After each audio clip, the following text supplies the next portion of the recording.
My background in organizational health came about kind of by accident and from an early age.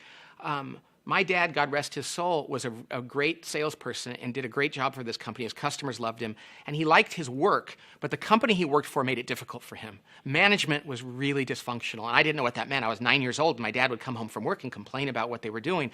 But even as a young kid, I thought, I don't like that. Why should my dad spend 9 hours or 10 hours a day doing something that people frustrate him in when he's generally really good at it and successful? And so as a kid, I got my own jobs, and I started to understand the world of work. And then I got out of college, and I got my first job at a management consulting firm, and it was all focused on helping people be smarter. And I kept thinking, these people are plenty smart, but they're super dysfunctional. And I remember going to a client and spending hundreds of thousands of their dollars trying to fix a marketing problem, when in fact the problem was that the marketing department and the strategic planning department and the executive suite didn't get along, and they didn't agree on anything. And I said to my boss at the time, we should help them with that. And they said, they don't pay us to do that.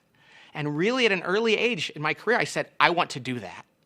And so then I went to work at a number of firms, high-tech companies, and I learned more and more about the dynamics of organizations. And then I thought I was going to go to work for a CEO doing this in a really big company in a high-profile way.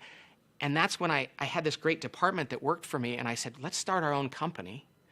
And then I started writing a book just for fun, and I thought it would never get published, and we were talking about going to Kinko's, which is now the FedEx store, and making copies of it, and then this publisher, who's still my publisher, found it and said they wanted to print it, which we thought was great, and over time it just grew, and our firm grew, and more books came, and what it essentially came down to is we were just describing simple things that we saw that didn't work, that many times people who were too sophisticated were missing.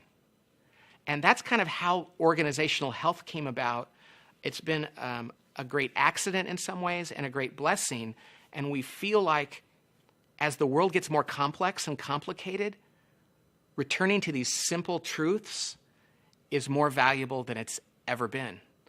So that's my story.